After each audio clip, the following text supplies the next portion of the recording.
پیارا رمضان میں پیارا اسلام، اور ہمارے ساتھ موجود ہیں مفتی نور رحمانی اور ہمارے احمد رضا بھائی. اور آج کے دن کی مناسبت سے اگر آپ کچھ بتائیں ہمیں. جی نحمد و نصلی علی رسول اس کے فتح مت نحمد و نصلی علی رسول الکریم. اما بعد فاعوذ باللہ من الشیطان الرجیم. بسم اللہ الرحمن الرحیم. تمام تعریفیں اللہ سبحانہ و تعالیٰ کے لیے، اور درود و سلام اللہ کے رسول، ہم سب کے آقا، ہم سب کے مولا تاجدار مدینہ حضور محمد مصطفیٰ صلی اللہ علیہ وسلم. ایک اور شخص تھے، وہ تھے ابو جہل کے بیٹے، ان کا نام اکرمہ. اور اکرمہ وہ تھے جنہوں نے زندگی پر رسول پاک صلی اللہ علیہ وسلم کو تکلیف دی ہے اور خاندان کو تکلیف دی ہے، اور وہ آج یہاں سے بھاگ چکے ہیں. اور ان کی بیوی آئی ہے ام حکیم نبی اسلام کی بارگاہ میں کہ یا رسول اللہ، جب آپ نے سب کو معاف کر دیا تو کیا اکرامہ کو بھی معافی مل سکتی ہے؟ اور رحمت للعالمین جو جن کا وصف ہی معاف کرنا ہے، آپ نے فرمایا ہاں میں نے معاف کر دیا. وہ جب وہ گئی تو اکرامہ کو یقین نہیں آیا. انہوں نے کہا میری تو معافی نہیں ہو سکتی. اللہ اکبر. کبھی واپس آئی رسول پاک کے پاس، حضور نے کہا میں نے معاف فرما دیا. یا رسول اللہ کوئی دلیل دیجیے اس کو تاکہ میں اس کو دکھاؤں. عرب کا دستور تھا، یا تو وہ اپنی تلوار دیتے تھے، یا پھر اپنا بھالا دیتے تھے، یا اپنا نیزہ دیتے تھے. میں قربان جاؤں آمنہ کے لال پر اپنے سر کا امامہ اتار دیا. فرمایا جاؤ یہ اکرامہ کو دے دینا کہ مصطفیٰ نے تمہیں معاف کر دیا. سبحان اللہ سبحان اللہ. اور جب وہ گئی ہے ام حکیم ان کی بیوی، اب یہاں رسول پاک کا انداز کیا ہے؟ دیکھو ابو بکر، عمر، عثمان، علی، دیکھو وہ آئے گا، دیکھو وہ آئے نا، کوئی ایسی بات نہ ہو کہ اس کا دل ٹوٹ جائے.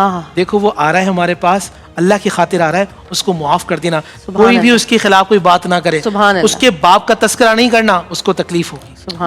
یہ میرے آقا حضور محمد رسول اللہ صلی اللہ علیہ وسلم. اور آج 20 رمضان المبارک ہے.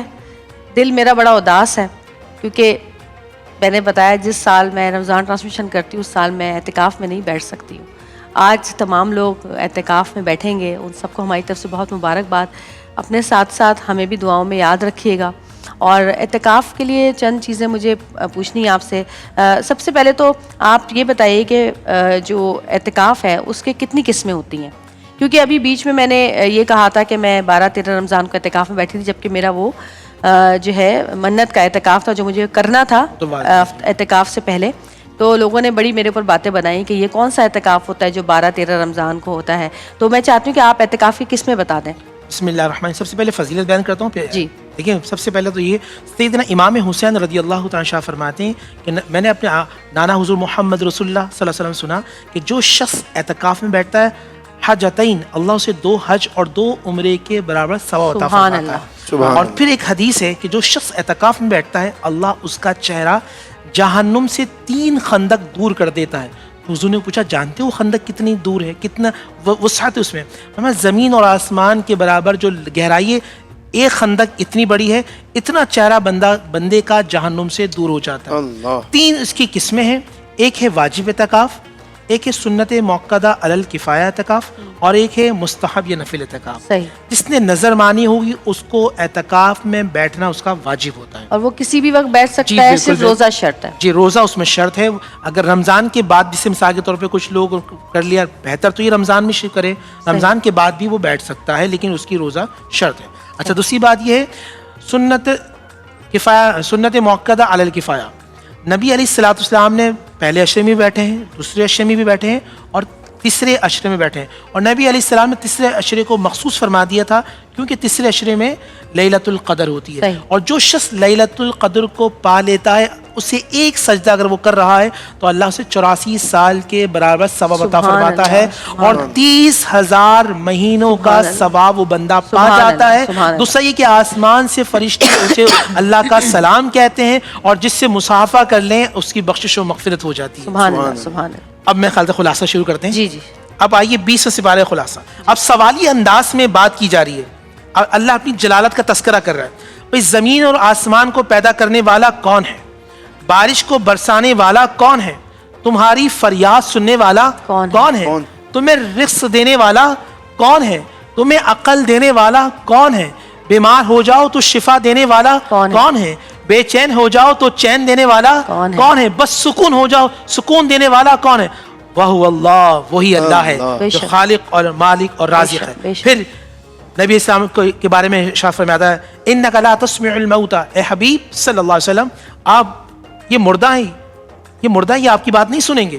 کون ہے مردہ؟ ابو جہل سامنے سے آ رہا ہے, عتبہ سامنے سے آ رہا ہے, جبرائیل یہ تو زندہ ہیں, چلتے اٹھتے بیٹھتے ہیں, یہ مردہ کیسے ہیں؟ فرمایا جس کے دل میں نبی زندہ ہے وہ زندہ ہے, اور جس کے دل میں نبی نہیں وہ مردہ ہے. کیا بات کی. تو زندہ ہے واللہ تو زندہ ہے واللہ میرے چشمے عالم سے چھپ جانے والے. اس کے بعد قیامت کا تذکرہ ہے اور بتایا جائے گا قیامت کی ہولناکی بہت زیادہ خطرناک اور شدید ہے. اب سورہ قصص میں 3 شخصیات کا تذکرہ ہے.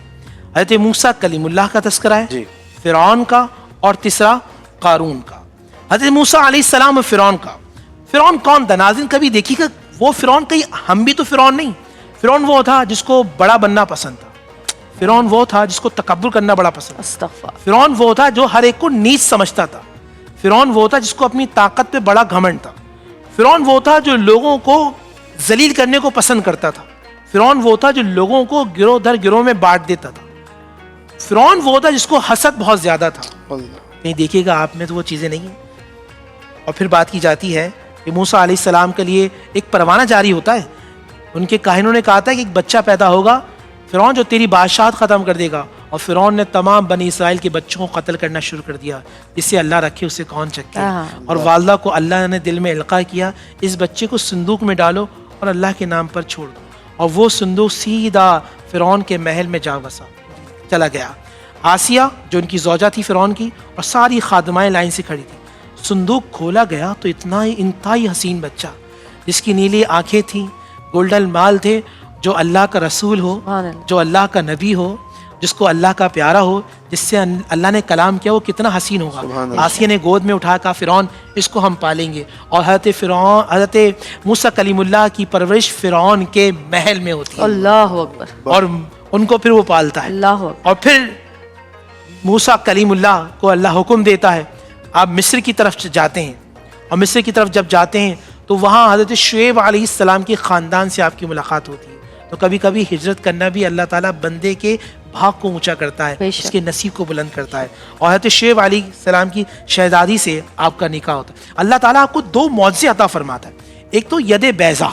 ید بیضا یہ تھا کہ آپ جب ایسا ہاتھ ڈالتے تھے اور جب باہر نکالتے تھے, آپ جبہ مبارک پہنتے تھے, اور جیسے جبہ باہر نکلتے تھے وہ سورج سے زیادہ چمکدار ہوتا تھا. اور آسا میں وہ طاقت تھی, زمین پہ مارتے تھے تو 12 چشمہ جاری و ساری ہو جاتے تھے. آپ آسا کو پھینکتے تھے وہ سانپ بن جایا کرتا تھا. اور پھر اللہ سبحانہ و تعالیٰ نے حضرت موسیٰ کلیم اللہ کو نبوت عطا فرمائی. اس قصے میں کچھ عبرتیں ہیں. وہ کیا ہیں؟ جو صبر کرتا ہے, جو آزمائش پہ پورا اترتا ہے, اللہ اسے کامیاب و کامران فرماتا ہے. جو اللہ پر بھروسہ کرتا ہے پھر اللہ تعالیٰ اس کی مشکل کو آسان کر دیتا ہے. جو غلام ہوتے ہیں اور جن کا ذہن غلامی پسند کرتا ہے وہ ہمت سے محروم ہو جاتے ہیں. ظالم یہ جو آپ لوگ اکثر کہتے ہیں نا اس قرآن کی اس آیت میں, ظالم حکمران قوم کی بدعمالی کی وجہ سے قوم پر مسلط کیے جاتے ہیں. اللہ. اپنی قوم کو انسانی غلامی سے نجات دلانا انبیاء کی سنت ہے. اب یہاں ایک آدمی کا تذکرہ کرتا ہوں جو دنیا کا سب سے بڑا سرمایہ دار تھا, جس کے خزانوں کی چابیاں ایک فوج لے کے چلتی تھی. چاروں طرف جس کے خزانے تھے, جس کے سرمایہ پیسہ تھا, شہرت تھی, دولت تھی, حکومت تھی, تمام چیزیں. اس کا نام ہے قارون. قارون کا خزانہ. اور آج بھی وہ قارون کا خزانہ جگہ جگہ بکھرا پڑا ہے. اچھا. وہ بندہ جس کے پاس اتنا پیسہ تھا مگر ایک نبی کی تکذیب کی, ایک نبی کو جھٹلایا. آج کسی سرمایہ دار کو آپ کہیں کہ تمہیں اللہ قارون بنا دے, ناراض ہو جائے. آپ کسی سے کہیں تمہیں اللہ فرعون بنا دے. فرعون کون تھا؟ طاقتور تھا, پیسے والا تھا, شہرت والا تھا, عزت والا تھا, حکومت والا تھا. مگر اللہ نے نام میں کیسی وہ رکھی کہ آج کسی کو فرعون کہے ناراض ہوگا, اور کسی کو کہے اللہ تمہیں موسیٰ کا غلام بنا دے, اللہ تمہیں محمد رسول غلام بنا دے. تو قارون ختم ہو گیا نبی کو جھٹلانے کی وجہ سے. اب سورہ عنکبوت. سورہ عنکبوت کا موضوع ہے آزمائش. حضرت نوح علیہ السلام کا تذکرہ, ابراہیم علیہ السلام کا تذکرہ, موسیٰ علیہ السلام اور ہارون علیہ السلام. یہ جتنے وہ لوگ تھے اللہ آزماتا رہا, اللہ آزماتا رہا یہ آزمائش پہ پورے اترتے رہے اور کل قیامت کے دن اللہ وہ عزت عطا فرمائے گا. آخری میسج، جی. اگر آج بھی میں آپ ہم سب اللہ کی آزمائش پر شکوہ نہیں بلکہ شکر ادا کریں تو کل قیامت میں دن اللہ ہمارا حشر، ہمارا ساتھ نبیوں کے ساتھ کر دیں گے. انشاءاللہ. سبحان اللہ سبحان اللہ. انشاءاللہ تعالیٰ چھوٹی سی بریک لیتے ہیں، بریک سے واپس آئیں گے. دیکھتے رہیے گا پیارا رمضان.